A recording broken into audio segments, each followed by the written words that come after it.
Good morning, good morning. Today is Wednesday, the 14th day of Shevat. Tonight is, of course, Tu B'Shvat, the 15 B'Shvat, the 15th day of Shvat, Rosh Hashanah Le'ilanot, the holiday Rosh Hashanah for the trees, which, of course, is a big celebration.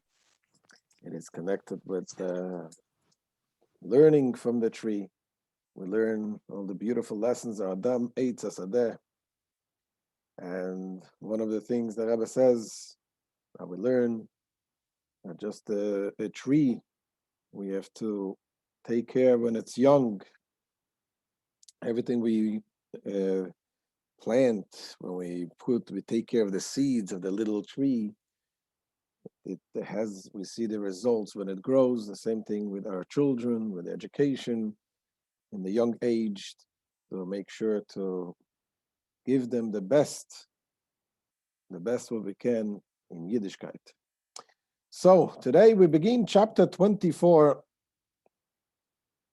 in the Tanya, and the Alter Rebbe continues with his journey in helping us along the way to find a way to connect to Hashem, and how easy it is, how this is something that each and everyone can achieve.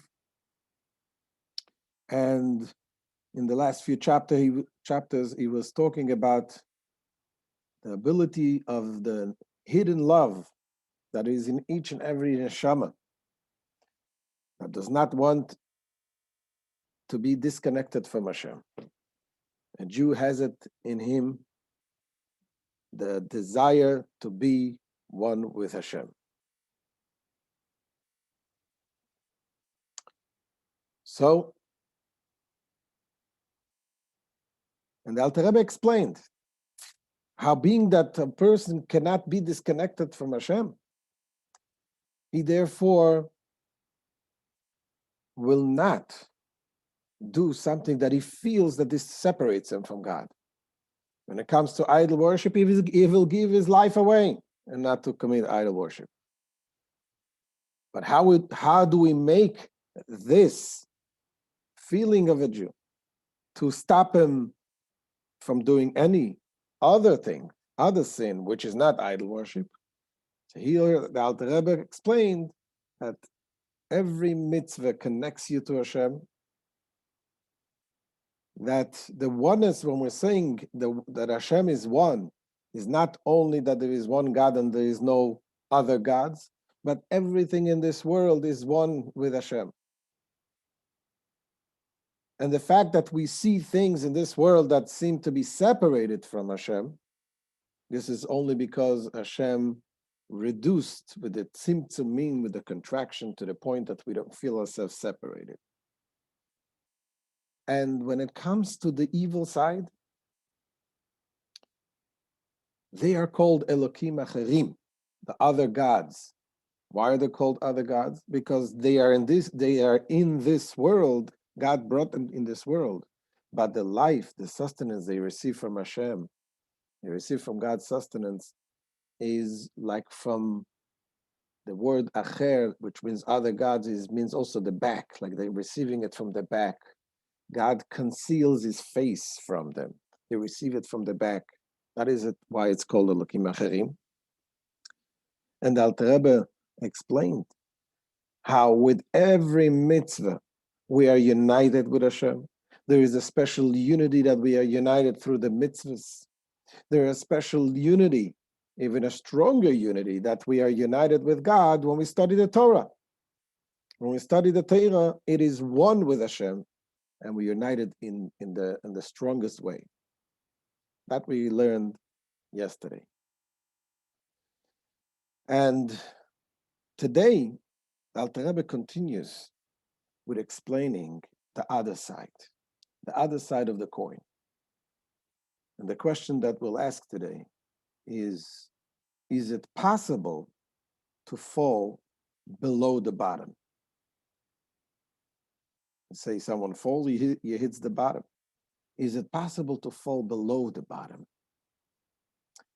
And the Alter Rebbe is going to say today that the evil that God created in this world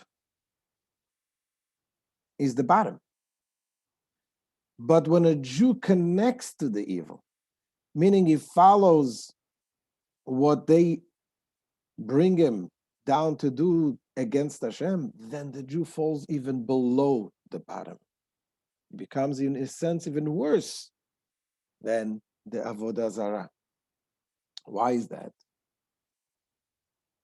Because at the end of the day, whatever God brings in this world, the challenges that we have, even the evil that God created in this world, those forces of evil, they are here for a mission. God puts them here in this world for a mission. Their mission is to test us, to test our character. But what are we supposed to do with this? We are supposed to be strong. We are supposed to overcome them. And the evil does not have, the forces of evil, they don't have a coarse physical body which can go against Hashem. They only do what Hashem says. Of course, that's not, Hashem doesn't want them, Hashem gives them the life only from the back because they're not the will of Hashem. But they are here for a purpose. And knowing this, how that we can fall below the bottom, that is also that the Rebbe tells us in order for us to realize and to stand strong, to realize what the purpose of the evil is. And when it comes to a challenge and you think about what is happening when you do this, it will help you to be strong. So let's see in today's Tanya what the Alter Rebbe says.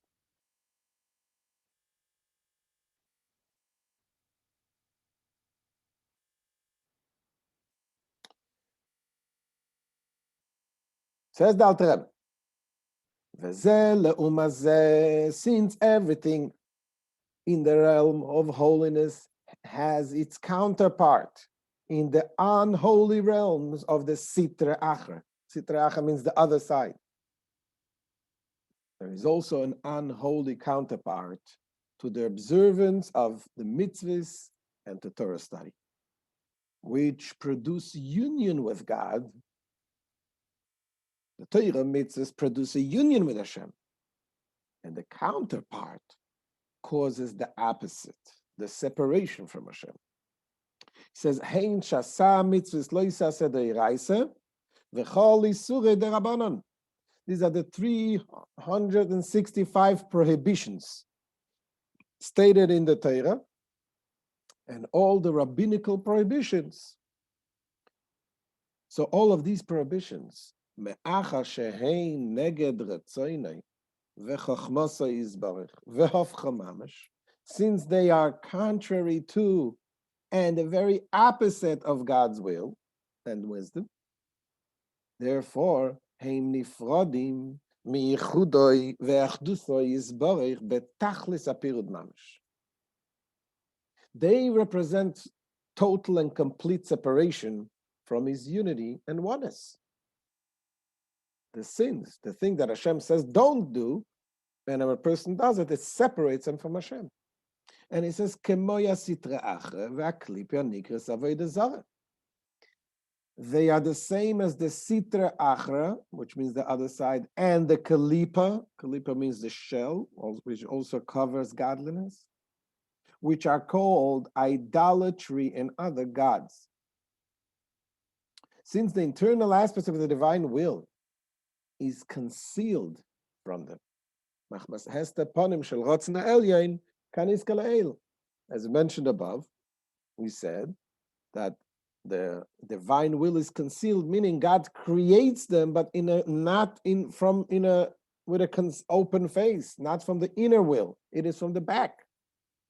That Hashem wants them to be for a certain reason, but really they're not something that Hashem wants here. Hashem wants that we should overcome them. So when a person falls there, he becomes like them. V'chein gimel levushei hanefes shemeklipas noiga shebei Yisrael sheimachshov v'diber u'maaseh. Same is also true to the 3 garments of the soul, which comes from the klipas noiga, the shell that is called the klipa of noiga, which is, as we explained in the previous chapters, it is the neutral shell, meaning it is the energy of a Jew, that a Jew has to be able, the ability to do good and bad. This is the klipas noiga. It is concealing godliness, but it's not ultimate evil. And this, it is the neutral power of the Jew that has the three garments of the soul. Shei machshava, dibur, u'maaseh, the thought, speech, and action. Amelubashim b'shasa lo yisaseh de'iraiseh d'Rabbanan. They're enclosed in the 365 prohibitions from the biblical prohibition or the rabbinical prohibitions. So they are too connected with the other side. V'chein also mehusa nefesh atzmo amelubashes v'ivas. Also, and similarly, the essence of the soul, which clothed in the garments. So since the soul itself, after all, which thinks and speaks and acts through its garment, which is a faculty of thought, speech, and action. So, kulam meyuchodim mamash besitra achra uklipazu anikris avodah zarah. So all of them become completely united with the sitra achra and the klipa, which is called avodah zarah, idolatry. So what is he saying? So the energy that is in this sin, committing the sin, the thought, speech, and action of the person, and the soul itself, which expresses itself through the thought, speech, and action, when it does something which is a prohibition that God doesn't want, that God says don't do, and we do, it becomes united, it becomes one with the evil side, with the idolatry. Now says the Alter Rebbe, not only does it become one with the idolatry, it indeed becomes even worse than the idolatry itself. That's what I'm saying. It falls below the bottom. Not only are they not only are they united with the klipa and thus equal to it, but furthermore, they become secondary and subordinate to it and much lower and more debased than it. Why? Why become lower than them? See, the Alter Rebbe explains. The Rebbe explains that because the evil don't have a physical body, and the evil knows its creator, and the forces of evil does not rebel against God. It is just doing the mission. Like we explained previously, we explained about the metaphor of an harlot that is hired by the king to test the character of his son. So obviously, the harlot, she will do everything possible to seduce the son. However, what does she want? She wants the son to say no. So this is the metaphor of the evil in this world. They are created in this world and they're here for a mission. That's what it says. Kihi eina melabeshes beguf chumri.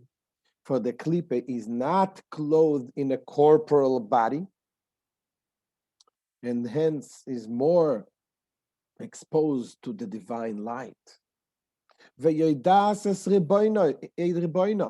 And it knows its master, and does not rebel against him, God forbid.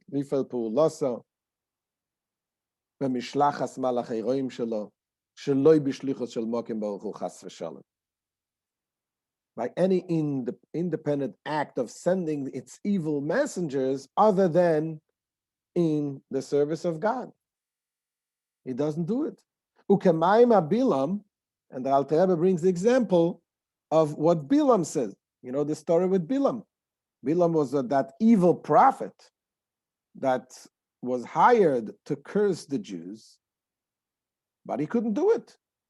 Not that he couldn't do it physically, but his spirit, his divine power that he had was the power of evil. But the power of evil can only do what Hashem allows him to do. And that's why Bilam says, Bilam loy ucha laveres pi Hashem v'goymer. So did Bilam say, I cannot violate the words of God.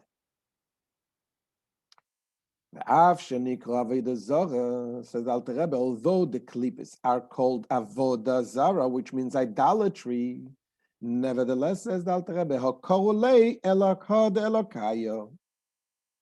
Yet they refer to him, to Hashem, as God of gods, which means to say God is the God of all gods. We have some power, but God is God above us. They cannot violate God's will.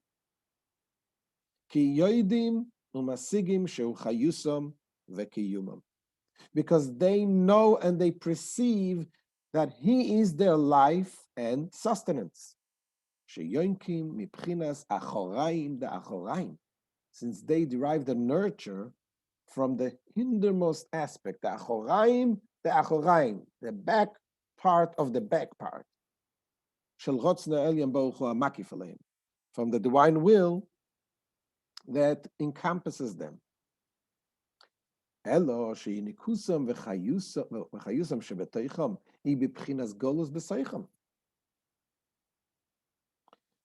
it is only the sustenance and life force that is within them, so that is in a state of exile. And that's why they can consider themselves as godly. And this denies God's unity, because there's one God, there's no other gods. But they don't deny God completely. They deny God's unity.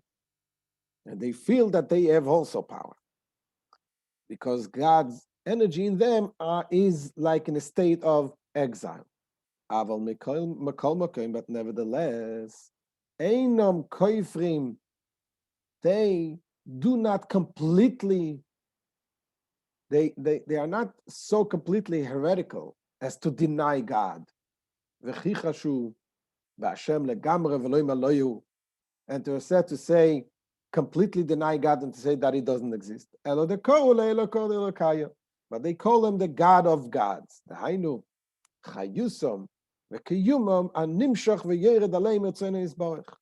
Which means their life and existence that ultimately derive from His will.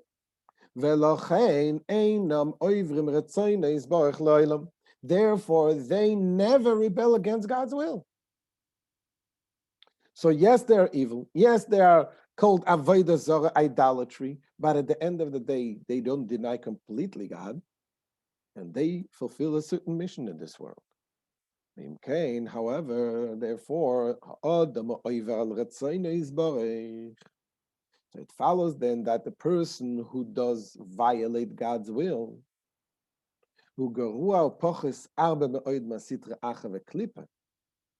he is greatly inferior and more debased than the sitra achra, the other side, and the klipa and nikris of the zara, which is called idolatry, and other gods.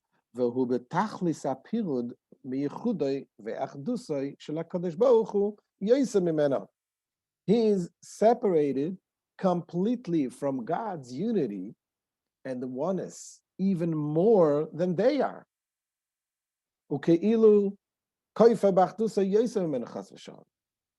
As though denying His unity even more radically than they, God forbid.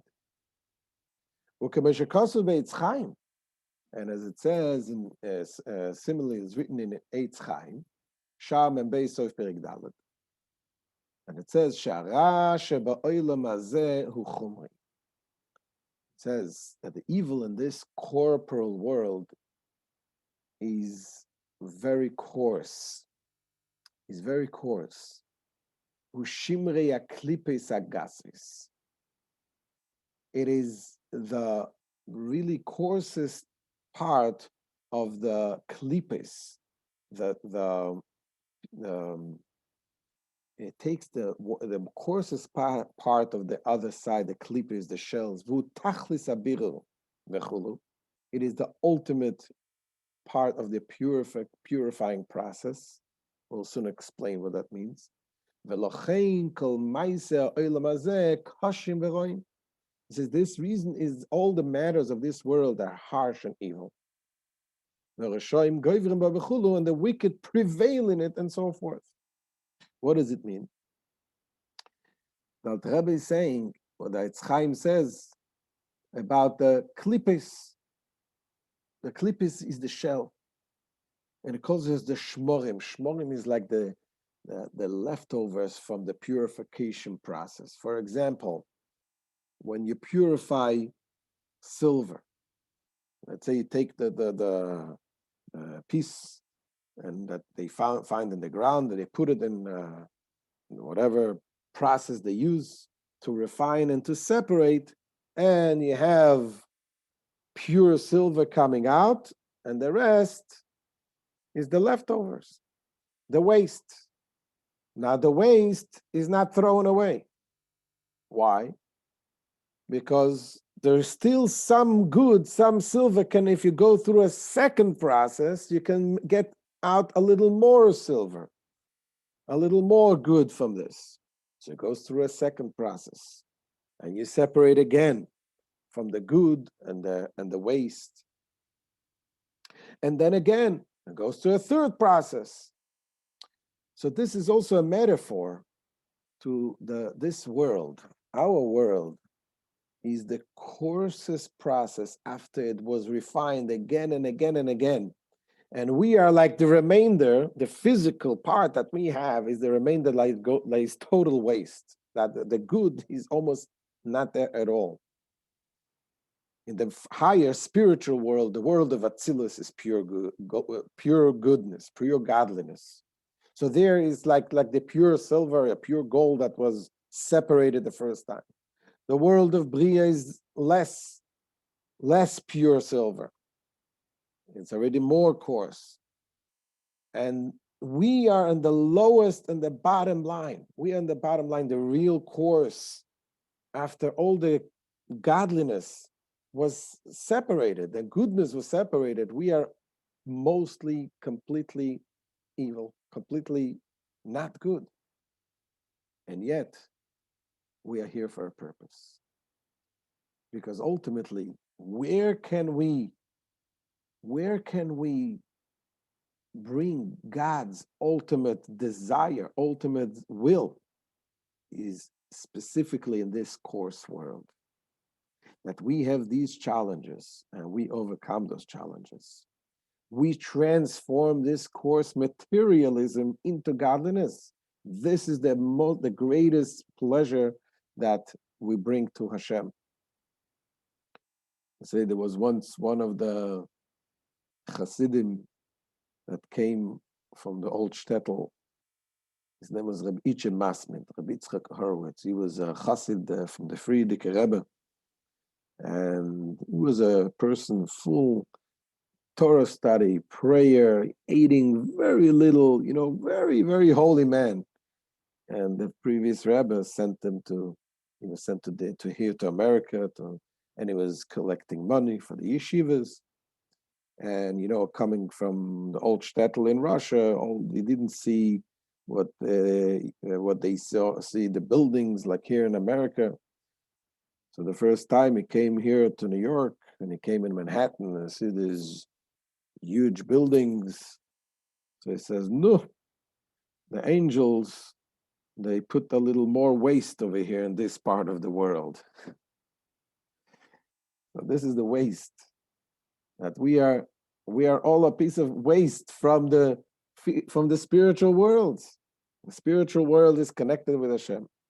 So what do we take from today's Tanya lesson? Today's Tanya lesson is, the Alter Rebbe tells us, and when we focus, we realize the power that we have.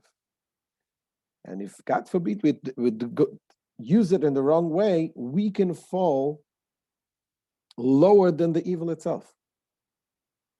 We give them nourishment and we drag them down even lower than the bottom because we have the ability to choose. They don't have the ability to choose.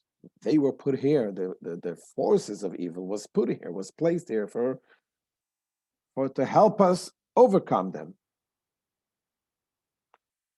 So yes, it sounds a little scary, but on the other end, we have to take it one battle at a time. As someone once said, if you to be a good horseman, you got to fall off the horse one time, and you get back up on the horse and you continue riding. That's when you become a good horseman. So when we fall off and we get right back on, understanding the power that we have, the neshama that Hashem gave us. So here the Alter Rebbe opens up our eyes to see both from the side of the Kedusha, the unity that happens when we connect to Hashem through the mitzvahs. And on the other hand, to understand the separation that causes, like if a king tells you to do something, a person doesn't do, he rebels against the king. Now, it doesn't make a difference. It doesn't make a difference, really, if the king tells you to go fight the war. There's a big war, and I want you to fight the war. And you don't go. Obviously, this is rebelling against the king. But if a king tells you, just give me a cup of water, and you don't give the cup of water, it's the same thing. Yes, there may be mitzvahs that are more important, maybe mitzvahs that are less important, but in the aspect of going against Hashem, it's the same. That is why when we understand this, it keeps us from on the right track. It keeps us from falling down. And if we do fall, we get up back on the horse and we understand that we have the neshama, we're able to go further. And the main thing is we should be able to carry this mission out every day with simcha, with happiness, with tuv livav. And this is the end of today's shir. Make sure also we'll have, this is today, the yahrzeit of David ben Avraham. It should be Le'ilei Nishmasai. It is also the yahrzeit of Tzipi's grandfather, Shmuel David ben Avram Asher. Also the neshama should have an aliyah. And we should have only besuras status. Please share and subscribe, comment. All the best. Be well. Any questions? We can take now questions.